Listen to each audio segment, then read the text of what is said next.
कल हमने किया था माइटोकॉन्ड्रिया। माइटोकॉन्ड्रिया में सबसे इंपॉर्टेंट बात हम लोगों ने पढ़ी थी power house of the cell. So mitochondria is termed as the power house of the cell, the most important thing in the mitochondria. The outer membrane is porous while the inner membrane is deeply folded।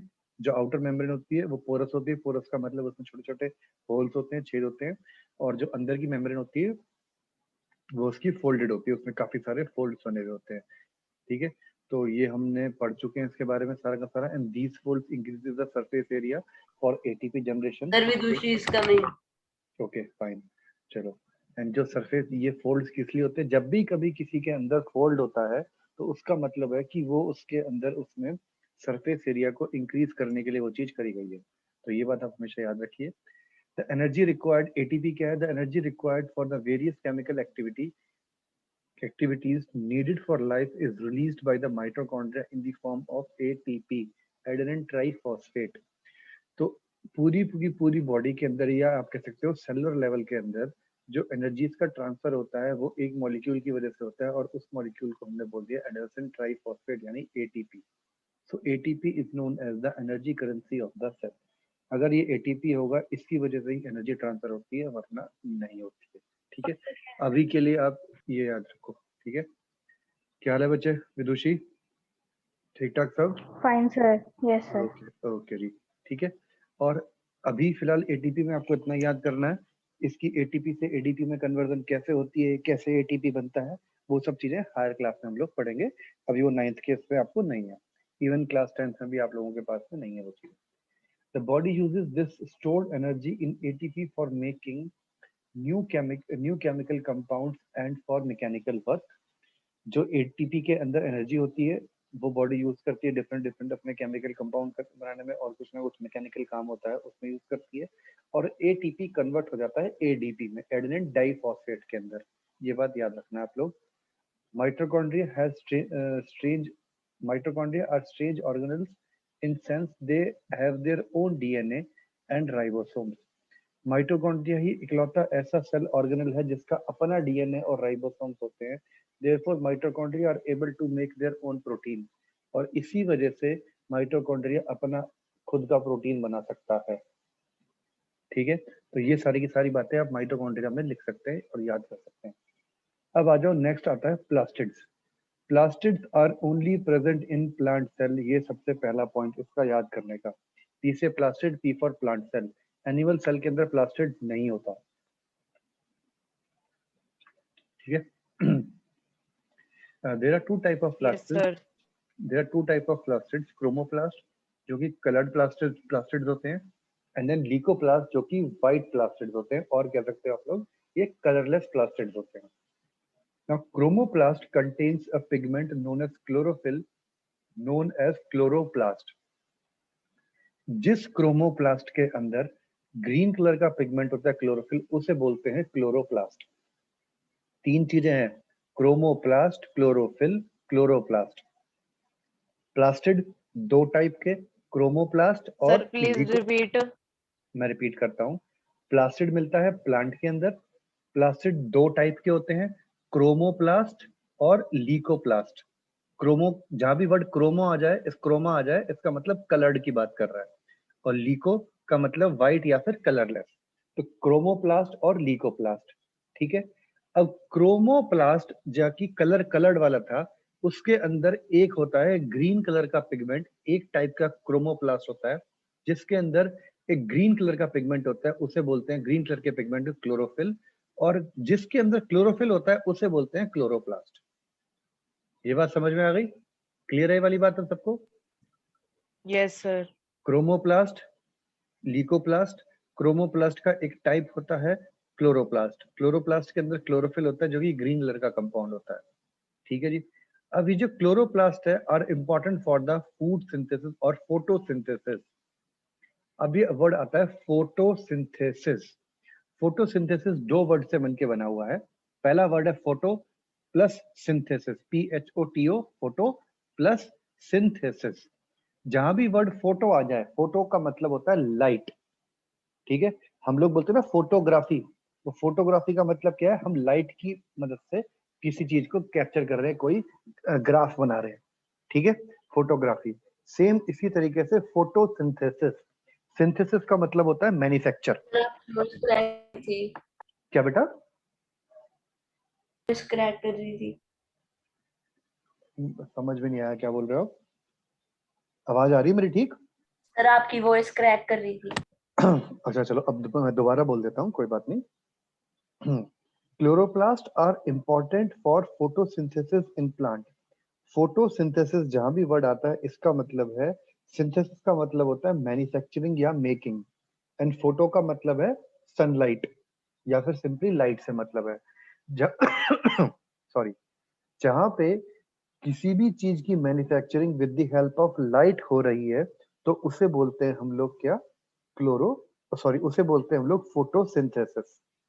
ठीक है, so chloroplast are important for photosynthesis in plant.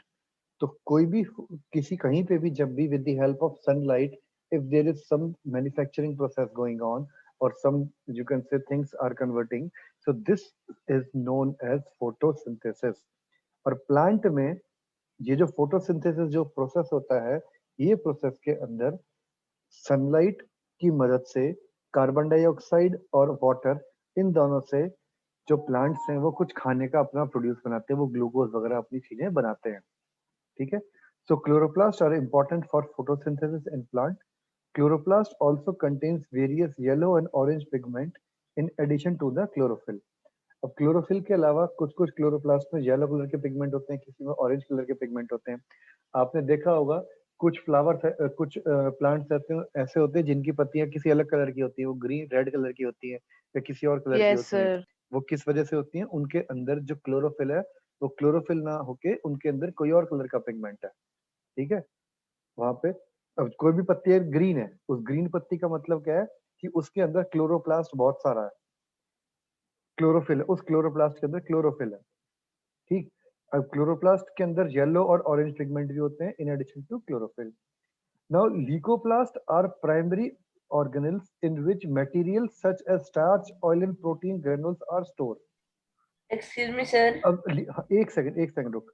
लीकोप्लास्ट का काम होता है starch को, oil को और जो प्रोटीन है उनको ग्रेन्यूल्स की फॉर्म में, उनके जो छोटे छोटे दाने बने हुए हैं उनको स्टोर करने का काम। ठीक है, क्लोरोप्लास्ट का काम होता है मैन्युफैक्चरिंग करने का और लीकोप्लास्ट का काम होता है उन सब चीजों को स्टोर करने का। हाँ बेटा, बताओ क्या कह रहे हो? सर मैं किसी बोटेनिकल गार्डन में गया था सर, वहां पे एक ट्रांसपेरेंट कलर का था सर, ट्रांसपेरेंट फ्लावर था। ट्रांसपेरेंट? वो यस ट्रांसपेरेंट सर। नहीं होता, वो ट्रांसलूसेंट सा हो जाता है, वो हो जाता है कई सर बार। नो सर, वो ट्रांसपेरेंट सर, उसके आर पार दिख रहा था सर, जब अच्छा, पानी डाल रहे थे उस पे। अच्छा, तो मे भी हो सकता है उसके अंदर उन्होंने कुछ बायो चेंजेस करे हो जिस वजह से वो ऐसा हो। ओके। क्योंकि इतने वास्ट है, कुछ कुछ आपके पास में ये पिगमेंट्स ऐसे होते हैं जो कि लाइट को पास कर दिया। अगर किसी चीज में ओके। लाइट पास हो गई तो वो ट्रांसपेरेंट बन गया फिर। ठीक है ना? Yes sir. चलो जी, अब आता है yes. The internal organisation of chloroplast consist of numerous membrane layers embedded in material called stroma। अब क्लोरोप्लास्ट के अंदर एक आपका मटेरियल होता है जिसके अंदर बहुत सारी मेम्ब्रेन की लेयर्स बनी हुई होती हैं, लेयर पे लेयर, लेयर पे लेयर बनी हुई होती है, उसे बोलते हैं हम लोग स्ट्रोमा। उसे क्या बोलते हैं? Stroma. So the internal organisation of chloroplast consist of numerous membrane layers embedded in a material called stroma. जो क्लोरोप्लास्ट के अंदर कई सारी लेयर्स होती हैं जो कि एक मटेरियल में एम्बेडेड होती हैं और उन्हें बोलते हैं हम लोग स्ट्रोमा। ठीक है, these are similar to mitochondria in external structure, जो कि दूर से देखने में देख लगता है कि जैसे माइटोकॉन्ड्रिया ही हो।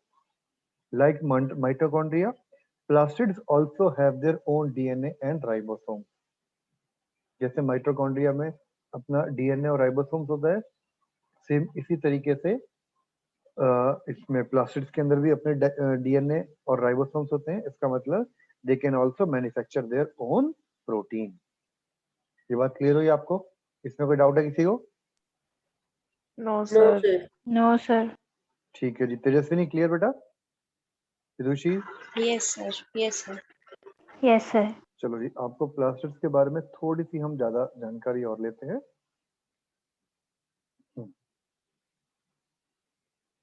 ये देखिए, अभी थोड़ा सा आपको एक्स्ट्रा और बता देते हैं प्लास्टिड्स के बारे में। ज्यादा नहीं बताएंगे, थोड़ा सा ही बताएंगे, जितना अभी के लिए बहुत है। तो plastids are found only in plant cell, ये हम पढ़ चुके हैं। They are absent in animal cell, ठीक है जी। हमने पढ़े दो टाइप के प्लास्टिड्स होते हैं, लीगोप्लास्ट एंड क्रोमोप्लास्ट, और इसमें एक और बता दिया, क्लोरोप्लास्ट।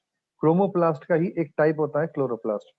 अब leucoplast are colourless plastids and they found in storage cells of root, seeds and underground stem. चलो जी, ये बड़ी इंपॉर्टेंट लाइन आई है कि लीकोप्लास्ट कहाँ मिलता है।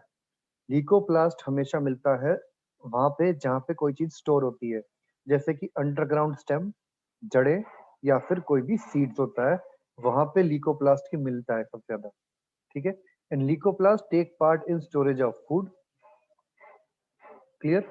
एंड लीकोप्लास्ट तीन टाइप के होते हैं, अमाइलोप्लास्ट, एरिलोप्लास्ट एंड लियाओप्लास्ट। ये लियाप्लास्ट, लियोप्लास्ट बोल दीजिए इसको। ये आपके सिलेबस में है नहीं, बट आप लोग इसको पढ़ना चाहो तो पढ़ सकते हो। अमाइलोप्लास्ट स्टोर करता है स्टार्च को, एरिलोप्लास्ट या लीरोप्लास्ट स्टोर करता है प्रोटीन को, एंड लायोप्लास्ट स्टोर करता है ऑयल एंड फैट को, ठीक है। लीकोप्लास्ट का काम इतना ही होता है, बात खत्म। क्लियर हो गई बात ये? कोई डाउट इसमें? जल्दी बोलिए, जल्दी से बताओ, कोई डाउट हो तो बताओ इसके नो अंदर। सर। पक्का? फटाफट इसको एक यस बार रीड करो, जल्दी से इसको रीड करो, लीकोप्लास्ट को सारे को।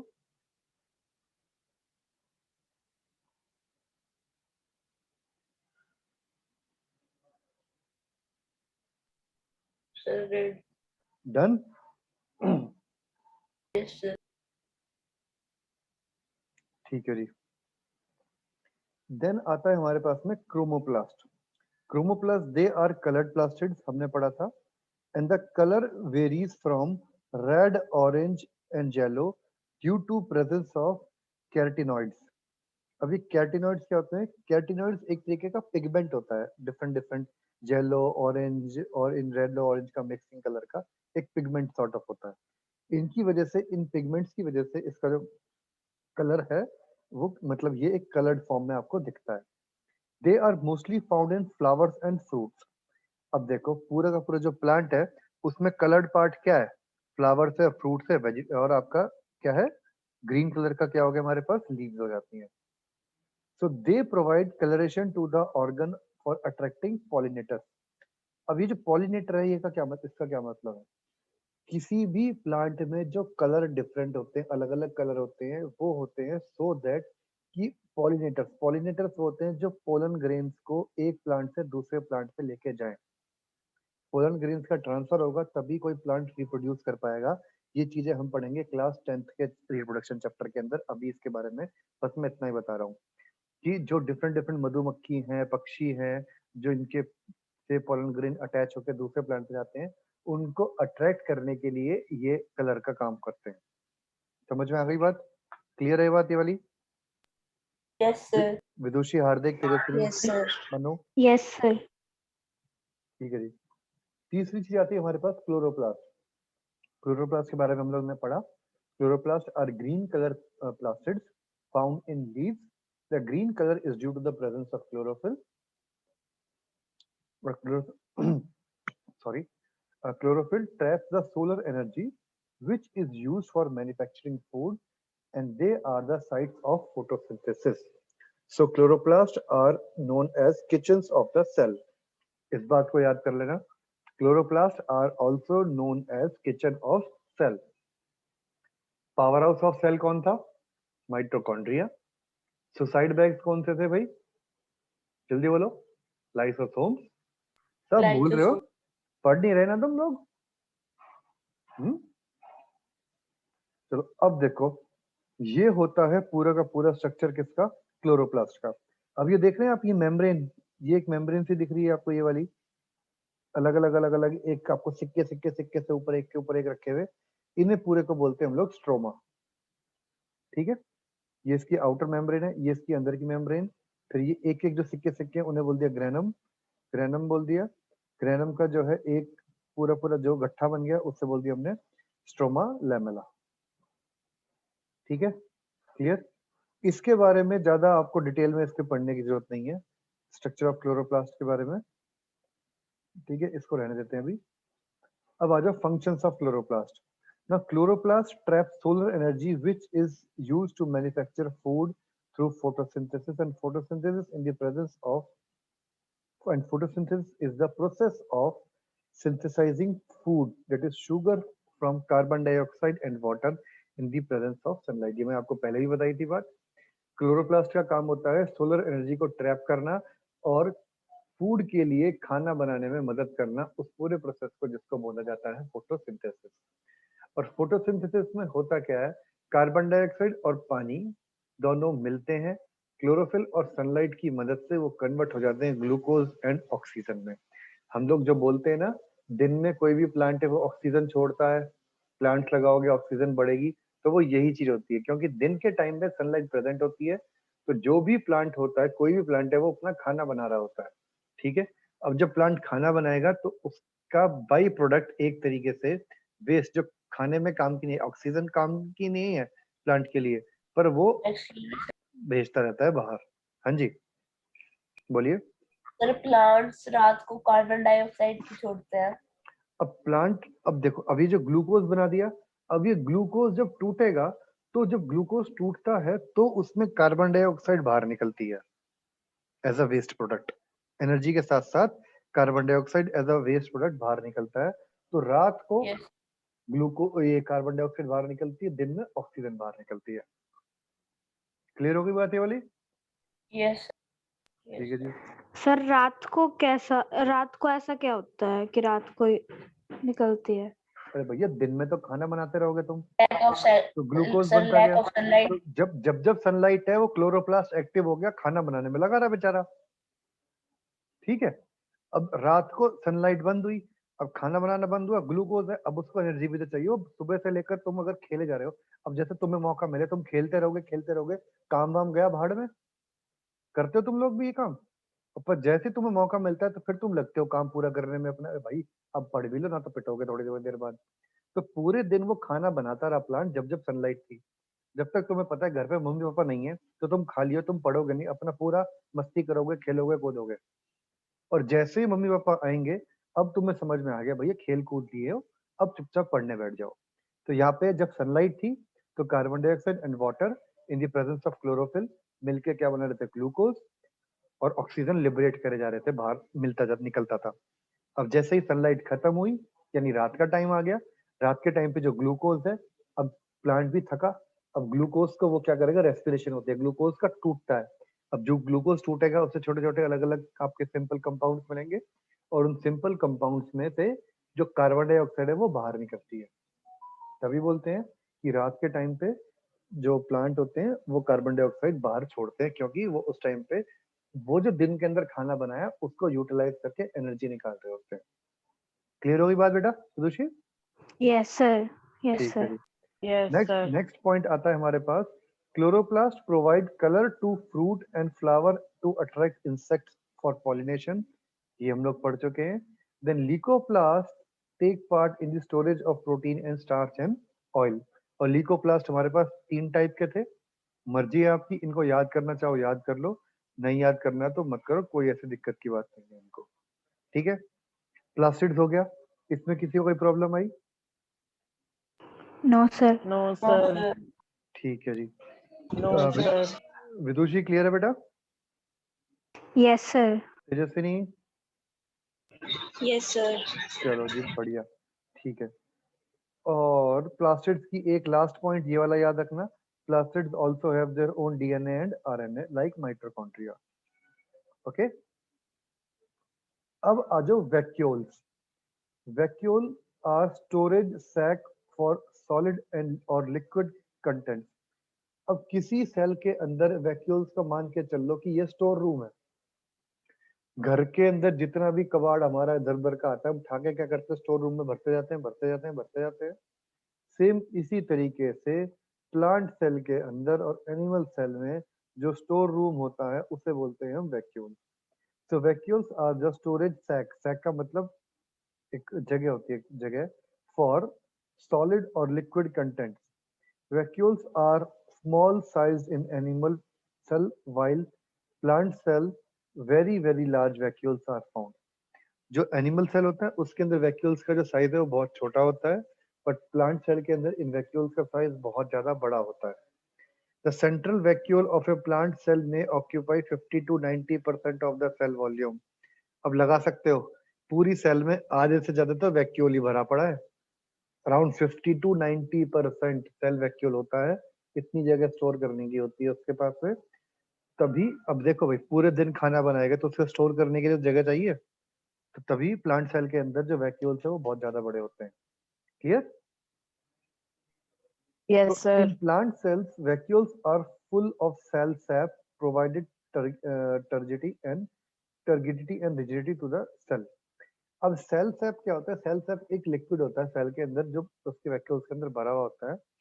ये वैक्यूल्स को जो है टर्गिडिटी देता है, उसको किसी भी आउटसाइड के प्रेशर को विथस्टैंड करने की क्षमता देता है, उसके प्रेशर को विथस्टैंड करने देता है। And rigidness to the cell, और पूरी की पूरी सेल को एक रिजिडनेस प्रोवाइड करता है, एक थोड़ा सा स्टेबल करता है उस पूरी की पूरी सेल को। ठीक है? Clear? Many substance of important many substances of importance in life of plant cell are stored in vacuoles। काफी सारी चीजें इन वैक्यूल्स के अंदर स्टोर होती हैं जो कि किसी भी सेल की लाइफ के लिए बहुत इंपॉर्टेंट है। एंड दीज इंक्लूड्स, उसमें क्या क्या इंक्लूड होता है? जैसे कि amino acid, sugar, various organic acids and some protein. अब अमीनो एसिड्स है, वो सारे अमीनो एसिड उसके अंदर स्टोर होते हैं। अमीनो एसिड काफी सारे इंपॉर्टेंट होते हैं जिनसे कि हम आगे चीजों को मिक्स करके हम लोग प्रोटीन बनाते हैं, प्रोटीन बनता है अमीनो एसिड से। ठीक है? जैसे कि आपका डिफरेंट डिफरेंट शुगर्स हो गई, ऑर्गेनिक एसिड्स हो गए कई टाइप के, तो सारी की सारी जो इंपॉर्टेंट चीजें होती हैं किसी भी प्लांट की, वो स्टोर होती है किसमें जाके? वैक्यूल में जाके।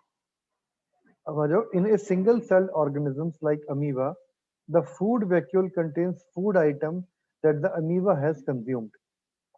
अब फूड वैक्यूल, अमीबा जैसे कि सिंगल सेल होते हैं उसके अंदर भी एक वैक्यूल होता है, उसे बोल देते हैं हम लोग फूड वैक्यूल।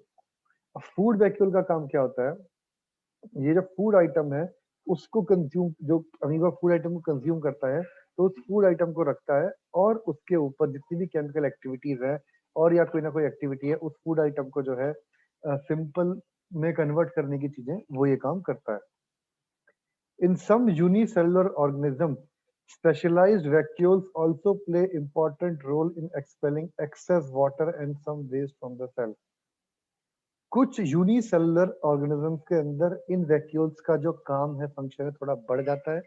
उनका काम जो फालतू का एक्सेस अमाउंट ऑफ वाटर किसी सेल के अंदर प्रोड्यूस हो गया उसे बाहर करना, या कोई ना कोई वेस्ट है उसे बाहर करने का भी काम होता है। क्लियर हो गई ये वाली बात? Yes, sir. Yes, sir. Vacuoles में किसी में कोई दिक्कत आई? नहीं आई? No sir.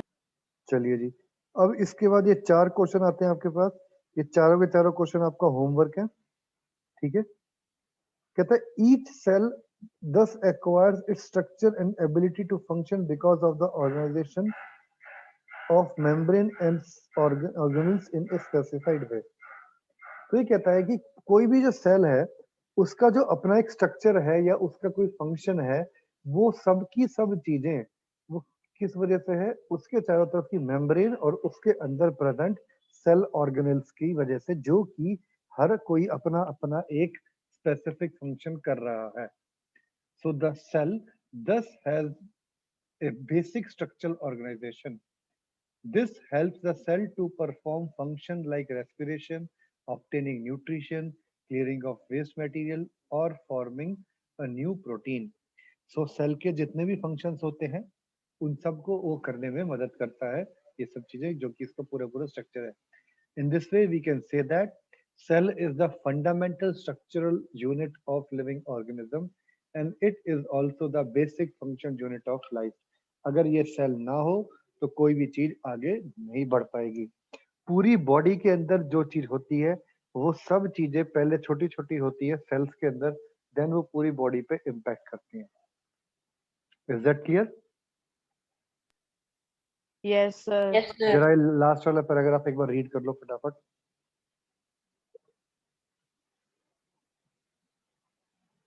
Sir endoplasmic reticulum नहीं नहीं, एंडोप्लाज्मिक रेटिकुलम हो तो क्या,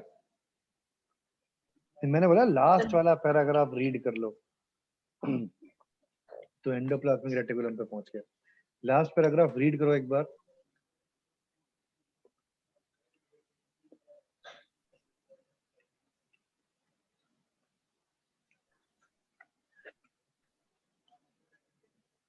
तेजस्विनी, थर्ड क्वेश्चन Yes, बताओ। sir. थर्ड क्वेश्चन का आंसर बताओ बेटा। Because lysosomes digest all the foreign molecule like dead cells and bacteria that enters in the cell. Because नहीं, अब सुसाइड बैग पूछा, इसका मतलब है lysosomes can digest even the cell itself, therefore they are known as suicide bag. Yes, sir. Because of their strong digestive enzymes. ठीक है जी। Mannu, fourth part बता बेटा आंसर। मन्नू गायब हो गया। चल ये बताएगा, क्या नाम इसका, सर स्क्रीन पे या एनसीईआरटी वाला? हाँ ये फोर्थ जो स्क्रीन पे फोर्थ क्वेश्चन। सर स्क्रीन पे तो मेरे को सर थर्ड तक सर एंडोप्लाज्मिक रेटिकुलम तक आ रहा है। रुक जाओ, इतनी देर से तुम्हारे पास ये नहीं आ रहा था वैक्यूल वाला part? Yes sir No, sir. Vacuole समझ में आ गया नहीं आ गया, ये बताओ पहले। Yes sir yes sir.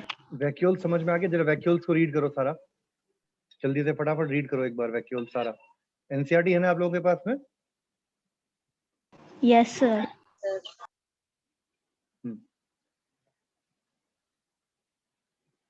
जल्दी से इसको वैक्यूल्स को एक बार रीड करो फटाफट। हार्दिक, सर इसका आंसर सर फोर्थ का बता दो। रुक रुक, पहले हार्दिक से पूछने दे एक बार मेरे को। हार्दिक हार्दिक कहाँ है चला? ही। हार्दिक नहीं है क्लास में आज? सर आया था। पता नहीं, चलो कोई दिक्कत नहीं। हाँ चलो आप बताओ फटाफट। सर राइजोसोम्स। हाँ लाइसोसोम्स क्या? हाँ लाइसोसोम्स या राइबोसोम्स? Sir ribosome. राइबोसोम्स। हाँ राइबोसोम्स का, ठीक है जी। चलो जी,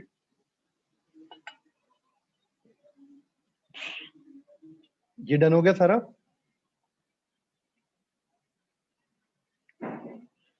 चलो इसको एक बार हम लोग Yes. इसमें भी देख लेते हैं वैक्यूल्स के बारे में, अगर कुछ इसमें अलग से कुछ और बता रखा हो।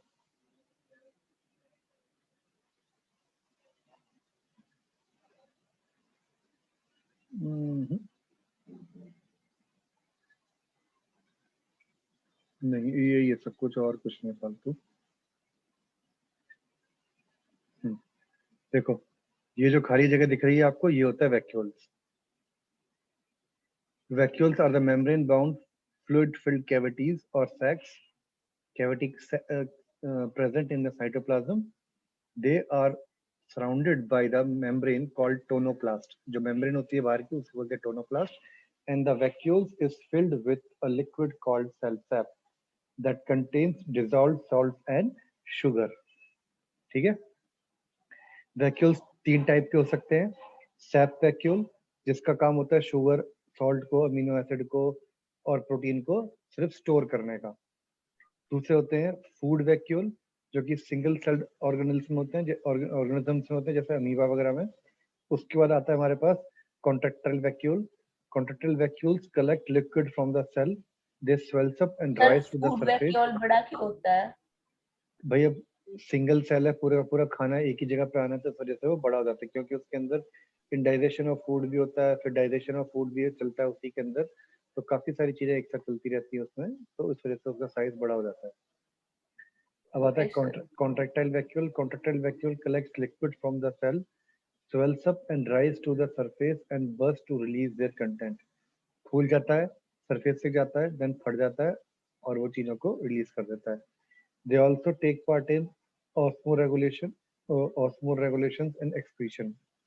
एक्सक्रीशन का मतलब है बाहर निकाल देना, और ये भी एक तरीके से जो है फ्लूइड्स की जो ट्रांसपोर्टेशन होती है, एक्सचेंज होता है, उसको ये चीज होता है ऑस्मोरेगुलेशन। ठीक है, क्लियर है ये वाली बात? Yes sir, excuse me sir. Yes हाँ सर। जी, हाँ सर, विदुषी, सर। विदुषी एक सेकंड, विदुषी क्लियर है बेटा तारा? Yes sir. कोई डाउट? No sir. हाँ जी, हाँ बताओ क्या कहते हैं, बताओ आप Sir, Manu. what is the difference between ectoplasm and endoplasm? कौन से plasm? Sir, ectoplasm and endoplasm. देखो, जहाँ भी एक्टो का मतलब हो गया बाहर का हो गया, ठीक है, और एंडो का मतलब हो गया अंदर की लेयर वाली, इसमें बात करिए। ठीक है, ये दो अलग अलग लेयर्स है, लेयर्स की बात कर रहा है। ये भी इतनी डिटेल में आपको जानने की जरूरत नहीं है इसमें, या फिर अभी आपके लेवल पे इतना नहीं है, थोड़ी हायर लेवल पे उसमें बता रखी है आपको। ठीक है, चलो फटाफट एक बार याद कर लो इसको। Yes, sir. एक्टोप्लाज्म हो गया आउटर लेयर, और एंडोप्लाज्म का हो गया इनर लेयर से मतलब है। ठीक है,